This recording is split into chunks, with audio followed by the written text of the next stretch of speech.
जय हिंद बच्चों, स्वागत है अपने इस यूट्यूब चैनल पर। बच्चों, आज के इस वीडियो में हम लोग प्राचीन भारतीय इतिहास का जो है ये 15वां चैप्टर रहेगा, जिसका नाम है मौर्य साम्राज्य।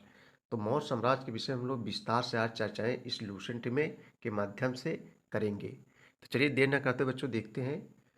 देखो, मौर्य वंश का संस्थापक कौन था? चंद्रगुप्त मौर्य। मौर्य वंश संस्थापक कौन था? चंद्रगुप्त मौर्य, जिसका जन्म बच्चों 345 ईसा पूर्व में हुआ था। जस्टिन ने चंद्रगुप्त मौर्य को जो है सेंड्रो कोटस कहा है, जिसकी पहचान विलियम जोन्स ने चंद्रगुप्त मौर्य से जो है की है। विशाखा दत्त कृत मुद्रा राक्षस। मुद्रा राक्षस किसने लिखा है बच्चों? विशाखा दत्त ने लिखा है। में चंद्रगुप्त मौर्य के लिए विशाल यानी निम्न कुल में उत्पन्न शब्द का प्रयोग किया गया है। ठीक है। देखो बच्चों, घरानंद को हराने में, देखो, मौर्य साम्राज्य की स्थापना चंद्रगुप्त मौर्य ने घरानंद को हराकर, नंद वंश के अंतिम शासक घरानंद को हराकर मौर्य वंश की स्थापना की थी। कौन? चंद्रगुप्त मौर्य ने। तो बच्चों, घरानंद को हराने में चाणक्य यानी कौटिल्य विष्णुगुप्त ने चंद्रगुप्त मौर्य की मदद की थी, और जो बाद में चंद्रगुप्त मौर्य का जो है प्रधानमंत्री भी बना। जिसके इसके द्वारा लिखित पुस्तक अर्थशास्त्र है। इसने किसने लिखा है? चाणक्य ने लिखा है, जिसका संबंध बच्चों राजनीति से है। यानी जो है अर्थशास्त्र किसने लिखा है? चाणक्य। और इसमें जो है राजनीति संबंधित बातें लिखी गई है। और भी चलिए देखते हम लोग। चंद्रगुप्त मगध की राजधानी पर 322 ईसा पूर्व में बैठा, और चंद्रगुप्त जैन धर्म का अनुयायी था। किस धर्म का जो है? जैन धर्म का अनुयायी था। चलिए आगे देखेंगे हम लोग। चंद्रगुप्त ने अपना अंतिम समय बच्चों कर्नाटक के श्रवण बेलगोला नामक स्थान पर बिताया, और चंद्रगुप्त ने 305 ईसा पूर्व में सेल्यूकस निगेटर को जो है हराया था। चंद्रगुप्त ने 305 ईसा पूर्व में सेल्यूकस निगेटर को हराया था। सेल्यूकस निगेटर ने अपनी पुत्री कर्नेलिया की शादी चंद्रगुप्त मौर्य के साथ कर दी, और युद्ध की संधि शर्तों के अनुसार 4 प्रांत काबुल, कांधार, हेरात एवं मकरान चंद्रगुप्त को जो है दे दिया दहेज के बदले में। और चंद्रगुप्त मौर्य ने जो है जैनी गुरु भद्रभाव से जो है जैन धर्म की शिक्षा ली थी। चंद्रगुप्त मौर्य ने जैनी गुरु भद्रभाव से जो है जैन धर्म की शिक्षा ली थी। मेगास्थनीज मेगास्थनीज सेल्यूकस निगेटर का राजदूत था, जो चंद्रगुप्त के दरबार में रहता था। जो एक मेगास्थनीज था, सेल्यूकस निगेटर का राजदूत था, जो चंद्रगुप्त के दरबार में रहता था। मेगास्थनीज द्वारा लिखी गई पुस्तक बच्चों इंडिका है। मेगास्थनीज द्वारा लिखी गई पुस्तक इंडिका है। मेगास्थनीज के अनुसार सम्राट का जनता के सामने आने के अवसरों पर शोभा यात्रा के रूप में जश्न मनाया जाता है। उन्हें एक सोने की पालकी में ले जाया जाता है। उनके अंगरक्षक सोने और चांदी से अलंकृत हाथियों पर सवार रहते हैं। कुछ अंगरक्षक पेड़ों को लेकर चलते हैं। इन पेड़ों पर प्रशिक्षित तोतों का झुंड रहता है, जो सम्राट के चारों तरफ चक्कर सिर के चारों तरफ चक्कर लगाता रहता है। राजा सामान्यतः हथियारबंद महिलाओं से घिरे होते हैं। राजा जो है हथियारबंद महिलाओं से घिरे होते हैं, और उनके खाना खाने से पहले खास नौकर उस खाना को चखते हैं। वे लगातार 2 रात एक ही कमरे में नहीं सोते थे। पाटलिपुत्र के बारे में, पाटलिपुत्र एक विशाल प्राचीर से घिरा है, जिसमें 570 बुर्ज और 64 द्वार हैं। 2 और 3 मंजिल वाले घर लकड़ी और कच्ची ईंटों से बने हैं। राजा का महल भी काठ का बना है, जिसे पत्थर की नक्काशी से अलंकृत किया गया है। यह चारों तरफ से उद्यानों और चिड़ियों के लिए जो है बने बसेरों से घिरा है। चंद्रगुप्त मौर्य और सेल्यूकस के बीच हुए युद्ध का वर्णन एपियानासस ने किया है। चंद्रगुप्त मौर्य और सेल्यूकस के बीच का युद्ध का वर्णन एपियानस ने किया है। प्लूटार्क के अनुसार चंद्रगुप्त ने सेल्यूकस को 500 हाथी उपहार में दिए थे। चंद्रगुप्त की मृत्यु 258 ईसा पूर्व में श्रवण बेलगोला में उपवास द्वारा जो है हुई थी। ठीक है, ये इंपॉर्टेंट फैक्ट्स है। चंद्रगुप्त की मृत्यु 258 ईसा पूर्व में श्रवण बेलगोला में उपवास के द्वारा जो है हुई थी। अब हम लोग देखें दोस्तों जो है बिंदुसार। चंद्रगुप्त मौर्य का जो है उत्तराधिकारी, यानी चंद्रगुप्त मौर्य के बाद का जो शासक बनता है, जिसका नाम था बिंदुसार बच्चों। चंद्रगुप्त मौर्य का उत्तराधिकारी, उत्तराधिकारी मीन्स होता है बाद का शासक। तो चंद्रगुप्त मौर्य का उत्तराधिकारी बिंदुसार हुआ, जो 298 ईसा पूर्व में मगध की गए राजगद्दी पर बैठा। देखो जो मगध था 16 महाजनपदों में सबसे शक्तिशाली महाजनपद मगध था, जिसकी राजधानी राजगिरी थी। तो बच्चों, चंद्रगुप्त मौर्य का उत्तराधिकारी कौन था? चंद्रगुप्त मौर्य का उत्तराधिकारी बिंदुसार, जो 298 ईसा पूर्व में मगध की राजगद्दी पर बैठा। इसे अमित्रघात के नाम से जाना जाता है। अमित्रघात का अर्थ होता है शत्रु का विनाशक, यानी शत्रुओं का नाश करने वाला। ठीक है। बिंदुसार आजीवक संप्रदाय का अनुयायी था। बिंदुसार जो है आजीवक संप्रदाय का अनुयायी था।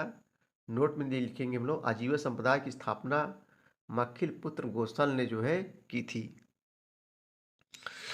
आगे देखेंगे, वायु पुराण में बिंदुसार को भद्रसार, वायु पुराण में जो है वायु पुराण में बिंदुसार को भद्रसार या वारिसार कहा गया है। स्ट्रेबो के अनुसार जो है सीरियन नरेश एंटियोकस ने बिंदुसार के दरबार में डायमेकस नामक राजदूत भेजा। इसे ही मेगास्थनीज का उत्तराधिकारी माना जाता है। जैन ग्रंथों में बिंदुसार को जो है सिंघसेन कहा गया है। सिंघसेन कहा गया है। ठीक है। बिंदुसार के शासनकाल में तक्षशिला, सिंध एवं झेलम नदी के बीच में दो विद्रोहों का वर्णन है। इस विद्रोह को दबाने के लिए बिंदुसार ने पहले सुसीम को और बाद में अशोक को जो है भेजा, अपने पुत्र। ठीक है। एथियसनर इथीनियस के अनुसार बिंदुसार ने सीरिया के शासक एंटियोकस प्रथम से मदिरा, सूखे अंजीर एवं एक दार्शनिक भेजने की प्रार्थना की थी। ठीक है। जिसमें उसने जो है मदिरा को भेज दिया, सूखा अंजीर भेजा, लेकिन एक दार्शनिक को नहीं भेजा। समझ रहे बच्चों? उसने सोचा कि वह मदिरा पियेंगे बर्बाद हो जाएंगे, लेकिन दार्शनिक भेज देंगे तो जो है विद्वान हो जाएंगे। बौद्ध विद्वान तारानाथ ने बिंदुसार को जो है 16 राज्यों का विजेता बताया है। बिंदुसार की सभा में 500 सदस्यों वाली एक मंत्रिपरिषद थी, जिसका प्रधान जो है खल्लाटक था। चलो अब हम लोग अशोक देखेंगे। देखो, बिंदुसार का उत्तराधिकारी अशोक महान हुआ, जो 269 ईसा पूर्व में मगध की राजगद्दी पर बैठा। अशोक की माता का नाम सुभद्रांगी था। दिव्यदान के अनुसार राजगद्दी पर बैठने के समय अशोक अवंती का जो है राज्यपाल था। मास्की गुजरा नेत्र एवं उड्डलेखा में लेखों में अशोक का नाम अशोक मिलता है। अशोक का इतिहास हमें मुख्यतः उसके अभिलेखों से ही ज्ञात होता है। बच्चों, इसके अभिलेखों को निम्नलिखित वर्गों में विभाजित किया जा सकता है। पहला है शिलालेख, स्तंभ लेख, गुहा लेख। नोट, डी आर भंडारकर जैसे इतिहासकार ने अभिलेखों के आधार पर ही अशोक का इतिहास लिखने का प्रयास किया है। कर्नाटक के गुलबर्गा जिला के कनगनहल्ली से प्राप्त उभारधार मूर्तिशिल्प रिलीफ स्कल्पचर 6 लाख में अशोक के प्रस्तर माने पत्थर होता है, प्रस्तर रूप चित्र के साथ रांडो अशोक, राजा अशोक उल्लिखित है। ठीक है।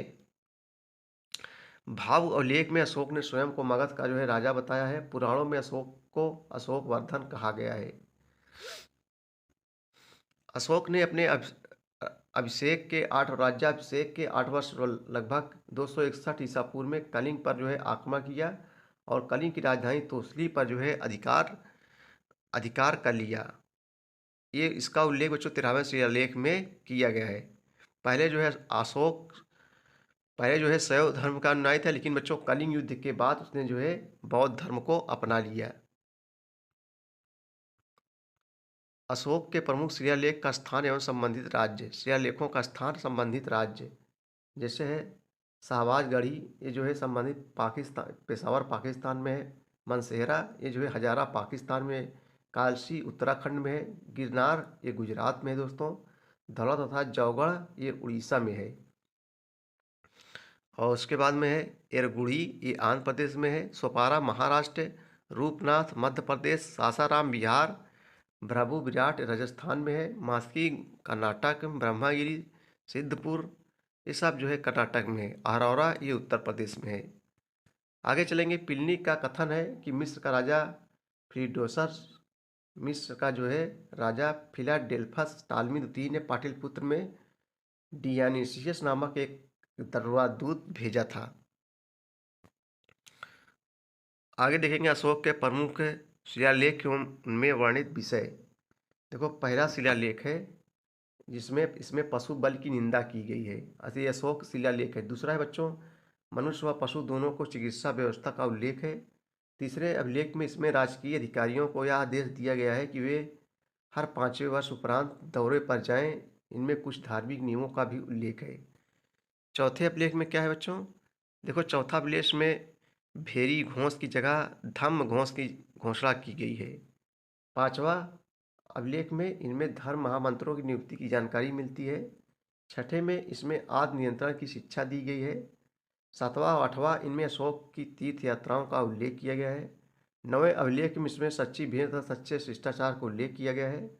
10वां अभिलेख क्या, इसमें अशोक ने आदेश दिया है कि राजा तथा उच्च अधिकारी हमेशा प्रजा के हित में सोचे। 11वां अभिलेख में क्या, इसमें धम्म की व्याख्या की गई है। 12वें अभिलेख में इसमें स्त्री महापात्रों की नियुक्ति एवं सभी प्रकार के विचारों का सम्मान की बात कही गई है। 13वां अभिलेख मोस्ट इंपॉर्टेंस है। इसमें कलिंग युद्ध का वर्णन एवं अशोक के हृदय परिवर्तन की बात कही गई है। इसी के 5 यवन राजाओं के नामों का उल्लेख है जहां उसने धम्म प्रचार भेजे हैं। 14वां है बच्चों, अशोक ने जनता को धार्मिक जीवन बिताने के लिए प्रेरित किया है 14 अभिलेख में। उपगुप्त नामक बौद्ध भिक्षु ने अशोक को बौद्ध धर्म की शिक्षा दी थी। अशोक पहले ब्राह्मण धर्म का अनुयायी था। कल्हड़ के राज तंगड़ी से पता चलता है कि वह शैव धर्म का उपासक था। निग्रोध के प्रवचन सुनकर उसने बौद्ध धर्म को अपना लिया। अरोरा लेख में यह घोषणा की गई है कि अशोक व्यक्तिगत रूप से बौद्ध धर्म का अनुयायी था। पहले बच्चों शैव धर्म का था, लेकिन कलिंग युद्ध के पास उसने जो है बौद्ध धर्म अपना लिया, क्योंकि कलिंग युद्ध में बहुत ही रक्तचाप हुए थे, बहुत खून खराबा हुए थे। इसी को देख कर जो है अशोक का दिल जो है क्या हुआ, द्रवित हो उठा था और उसने जो है बौद्ध धर्म को अपना लिया। अशोक एक उपासक के रूप में अपने राज्याभिषेक के 10वें वर्ष बोध गया की और 12वें वर्ष निगारी सागर की जो है एवं 20वें वर्ष में लुम्बिनी की यात्रा की थी। कुछ मौर्य प्रांत थे जिसकी राजधानी से उत्तरापथ, जिसकी राजधानी तक्षशिला थी। अवंती राष्ट्र जिसकी राजधानी उज्जैनी थी। कलिंग जिसकी राजधानी तोसली थी। दक्षिणापथ जिसकी राजधानी सुवर्णगिरी थी। प्रासी पूर्वी प्रांत जिसकी राजधानी पाटलिपुत्र थी। अशोक ने अजीकों को रहने हेतु बराबर की पहाड़ियों में 4 गुफाओं का निर्माण करवाया था, जिनका नाम कर्ज, चौपार, सुदामा तथा विश्व झोपड़ी था। अशोक ने आजीविकों के रहने हेतु बराबर की पहाड़ियों में 4 गुफाओं का निर्माण करवाया, जिसका नाम कर्ज, चौपार, सुदामा तथा विश्व झोपड़ी था। अशोक के पौत्र दशरथ ने आजीविकों को नागार्जुन गुफा प्रदान की थी। अशोक के 7वें स्तंभ लेख में आजीविकों का उल्लेख किया गया है तथा महापात्रों को जो है आजीविकों के हितों का ध्यान रखने के लिए कहा गया है। अशोक ने बौद्ध धर्म के प्रचार के लिए अपने पुत्र महेंद्र और पुत्री संघमित्रा को श्रीलंका भी भेजा था, क्योंकि बौद्ध धर्म से बहुत प्रभावित हुए बच्चों, और बौद्ध धर्म का प्रचार प्रसार करने के लिए अपने पुत्र महेंद्र और पुत्री संघमित्रा को श्रीलंका भेजा था बौद्ध धर्म का प्रचार करने के लिए। ठीक है, संघमित्रा को श्रीलंका भेजा। बौद्ध परंपरा और उनके लिपियों के अनुसार अशोक ने 84,000 स्तूपों का जो है निर्माण किया था। भारत में शिलालेख का प्रचलन सर्वप्रथम अशोक ने किया। ये इंपॉर्टेंट फैक्ट्स है, आप इसको लिख सकते हैं। भारत में शिलालेख का प्रचलन सबसे पहले किसने किया? अशोक ने किया। अशोक के शिलालेखों में ब्राह्मी, खरोष्टी, ग्रीक एवं अरेमाइक लिपि का प्रयोग हुआ है। इन सब लिपि का जो है प्रयोग बच्चों हुआ है। ग्रीक एवं अरेमाइक लिपि का अभिलेख अफगानिस्तान से, खरोष्टी लिपि का अभिलेख शाहबाज गढ़ी एवं मनसेरा पाकिस्तान से, और शेष भारत से ब्राह्मी लिपि के अभिलेख मिले हैं। अर्थशास्त्र में वर्णित तीर्थ है। अर्थशास्त्र में जो है वर्णित है कुछ तीर्थ हैं, जिसमें मंत्री, प्रधानमंत्री, पुरोहित, धर्म एवं दान विभाग का प्रधान, सेनापति सैन्य विभाग प्रधान होता था, युवराज राजा का पुत्र को युवराज कहते थे, दैवारिक राजकीय द्वार रक्षक था, और उसके बाद अंतर्वेदिक अंतापुर का अध्यक्ष, समाहर्ता आय का संग्रह करता, सन्निधाता राजकीय कोषाध्यक्ष, प्रशासता कारागार का अध्यक्ष, प्रदेशिष्ट कमिश्नर, पौर नगर का कोतवाल, व्यवहारिक प्रमुख न्यायाधीश, नायक, नगर रक्षा का अध्यक्ष, कार्बान्तिक उद्योगों एवं कारखानों का अध्यक्ष, मंत्र परिषद अध्यक्ष होता, दंडपाल सेना का सामान एकत्र करने वाला, दुर्गपाल दुर्ग रक्षक, अनंतपाल सीमावर्ती दुर्गों का रक्षक। खरोष्टी लिपि दाएं से बाएं लिखी जाती थी। थोड़ा नोट हम लोग इसको नोट कर लेंगे। खरोष्टी लिपि जो थी वो दाईं ओर से बाईं ओर लिखी जाती थी बच्चों। अशोक के अभिलेख को 3 भागों में बांटा जा सकता है। पहला है शिलालेख, दूसरा है स्तंभ लेख, तीसरा है गुहा लेख। अशोक शिलालेख की खोज 1750 ईस्वी में पानरेड्डी पैंथलर ने जो है की थी। देखो ये सब नोट कर लीजिए बच्चों, ने की थी। इसकी संख्या जो है 14 है। अशोक का अभिलेख पढ़ने में सबसे पहली सफलता 1837 में जेम्स प्रिंसेप को माना जाता है। ये क्वेश्चन पूछा जाता है, ठीक है। अशोक के स्तंभ लेखों की संख्या 7 है, जो केवल ब्राह्मी लिपि में लिखी गई है। यह अच्छा अलग अलग स्थानों से प्राप्त हुआ है। प्रयाग स्तंभ लेख, यह जो है पहले कौशाम्बी में स्थित था। इस स्तंभ लेख को अकबर ने इलाहाबाद किले में स्थापित कराया। दिल्ली टोपरा या स्तंभ लेख फिरोज शाह तुगलक के द्वारा टोपरा से दिल्ली लाया गया। दिल्ली मेरठ, पहले मेरठ में स्थित स्तंभ लेख फिरोज शाह द्वारा दिल्ली लाया गया। चौथा है रामपुरवा, यह स्तंभ लेख चंपारण बिहार में स्थापित है। इसकी खोज 1872 में कार्लयाल ने की थी। लौरिया अरेराज चंपारण बिहार में है। लौरिया लंदनगढ़ ये चंपारण बिहार में है। इस स्तंभ पर जो है मोर का चित्र बना है। कौशाम्बी अभिलेख को रानी का अभिलेख कहा जाता है। अशोक का 7वां अभिलेख सबसे लंबा है। अशोक का सबसे छोटा स्तंभ लेख रुम्मीदेई है। इसी में लुम्बिनी में धम्म यात्रा के दौरान अशोक द्वारा भू राजस्व की दर घटाकर 1/8 कर दिया और लुम्बिनी ग्राम का धार्मिक कर बलि माफ कर दिया।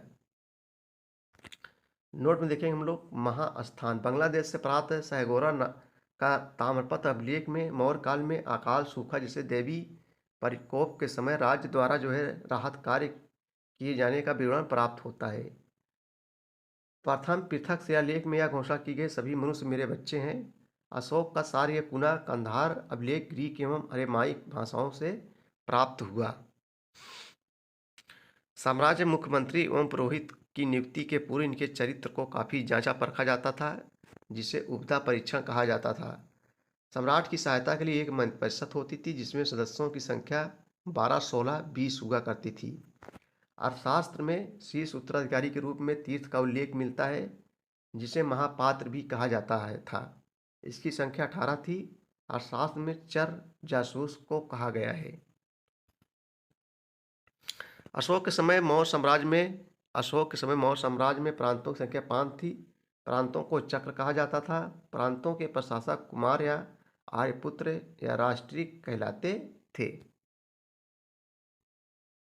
प्रांतों का विभाजन विषय में किया जाता था, जो विस्पत के अधीन होते थे। प्रशासन की सबसे छोटी इकाई बच्चों ग्राम थी, जिसका मुखिया जो है ग्रामीण कहलाता था। ठीक है। प्रशासकों में सबसे छोटा गोप था, जो 10 ग्रामों का शासन संभालता था। और भी देखेंगे आगे। मेगास्थनीज के अनुसार नगर का प्रशासन 30 सदस्यों का एक मंडल करता था, जो 6 समितियों में विभाजित था। प्रत्येक समिति में 5 सदस्य होते थे। बिक्री कर के रूप में मूल्य का 10वां भाग वसूला जाता था। इसे बचाने वाले को मृत्युदंड दिया जाता था।